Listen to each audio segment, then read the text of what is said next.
আমরা কি কখনো ভেবে দেখেছি যে ছোট বাচ্চারা কেন আসলে পড়তে চায় না? তাদের কাছে কি পড়াশোনা ভালো লাগে না? হ্যাঁ, একদমই ঠিক। ছোট বাচ্চাদের কাছে পড়াশোনা ভালো লাগবে না, খুবই স্বাভাবিক ব্যাপার। খেয়াল করে দেখেন, আপনিও মেবি কখনো না কখনো ছোট ছিলেন, আপনারও কিন্তু পড়াশোনা একদমই ভালো লাগতো না। বাট ছোট বাচ্চাদেরকে যদি আপনি খেলার চলাচলে পড়াতে পারেন, তাদের কাছে খুবই ভালো লাগবে। সো এইটি হচ্ছে বাচ্চাদের জন্য প্রাথমিক লার্নিং কম্বো সেট। এটার মাধ্যমে বাচ্চারা খেলতে খেলতে পড়তে পারবে। এটার ভিতরে কিছু এডুকেশনাল টয়েস আছে এবং গিফট সিস্টেমে বাচ্চারা পড়তে পারবে। টোটাল 5টি আইটেম আছে এই কম্বো সেটটির ভিতরে।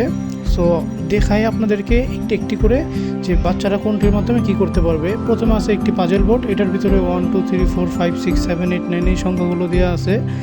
সবগুলো সংখ্যাকে বের করে আবার জায়গায় বসাতে হবে। এটা কিন্তু সহজে বসানো যাবে না, অনেক চিন্তা করে করে প্রতিটা সংখ্যাকে নির্দিষ্ট স্থানে শেপ অনুযায়ী বসাতে হবে। এতে করে বাচ্চাদের সংখ্যাগুলো শেখা হবে। নর্মালি যদি আপনি এটা বইয়ে পড়াতেন, তার কাছে বোরিং লাগতো। এরপর আছে একটি সিলেট। এই সিলেটের মাধ্যমে বাচ্চারা লেখালেখি প্র্যাকটিস করতে পারবে। শুরুতে একজন বাচ্চাকে খাতা কলম পেন্সিল দেওয়া যায় না, সিলেট দিতে হয়, কারণ বাচ্চারা পৃষ্ঠা নষ্ট করে, আঁকাকি করে। সিলেট দিলে আঁকাকি করলে সমস্যা নেই, মুছতেও পারবে।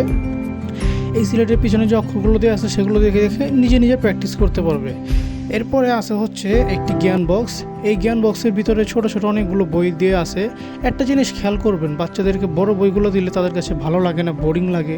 বাট এইরকম ছোট ছোট বই যদি দেন আপনি, তার কাছে এটা খেলনা জাতীয় লাগবে, সে এগুলো দিয়ে খেলতে খেলতে পড়তে পারবে। এটার ভিতরে অনেক টপিক আছে, যেমন সরসরিয়া, ABCD, রাইমস, মজার সরা, নাম্বারস, অ্যালফাবেট, অর্থাৎ প্রাথমিক অবস্থা বাচ্চাদেরকে যেগুলো শেখানো হয় সেগুলো।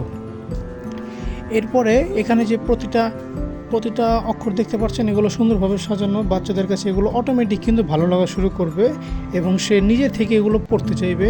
আসলে যদি আপনি এই বড় বইগুলোকে ওইভাবে ডিরেক্ট না দিয়ে একটু ভিন্নভাবে দেন, তাহলে কিন্তু তার কাছে এটা ভালো লাগে।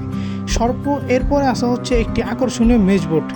এই যে ছোট বলটি দেখতে পাচ্ছেন, এগুলোকে আঁকাবাঁকা রাস্তা দিয়ে নিয়ে যেতে হবে। এটা সহজে নিয়ে যাওয়া যাবে না, অনেক ধৈর্য ধরে অনেক চেষ্টা করে তারপর নিয়ে যেতে হবে। এতে বাচ্চাদের ক্রিয়েটিভিটি বাড়বে, তার যে বুদ্ধিশক্তি, চিন্তা শক্তি, এগুলো বাড়বে। এটা হচ্ছে এডুকেশনাল টয়েস। এটা যদি আপনার বাচ্চাকে বলেন যে তুমি যদি সুন্দরভাবে পড়ো তাহলে তোমাকে একটা দিব, দেখবেন সে এটার পাওয়ার জন্য কিন্তু সুন্দরভাবে পড়বে। সো আপনি কিন্তু এইভাবে তাকে গিফট হিসেবে খেলনাটিও দিতে পারেন যদি সে সুন্দরভাবে পড়ে। সর্বশেষে আছে একটি আকর্ষণীয় জিনিস। শুধুমাত্র একটা কমন জিনিস দেখবেন, বাচ্চারা কিন্তু মজা পেতে পছন্দ করে, যে বলে আব্বু মজা খাবো, আম্মু মজা খাবো, বা বাচ্চারা গিফট পেলে খুশি হয়। সো আপনি যদি এভাবে বলেন যে তুমি যদি সুন্দরভাবে পড়ো, এখান থেকে একটা চকলেট দিব, এগুলো হচ্ছে বাদাম এবং মিমির মিক্সকৃত চকলেট, যা খেতে খুবই মজা, এইভাবে বললে দেখবেন সে চকলেট পাওয়ার আশায় সুন্দরভাবে পড়বে। সো এই ছিল এই প্রাথমিক লার্নিং কম্বো সেট। যদি আপনার বাচ্চাকে এগুলো দিয়ে প্রাথমিক শিক্ষা দিতে চান, তাহলে এগুলো আমাদের থেকে অর্ডার করতে পারেন।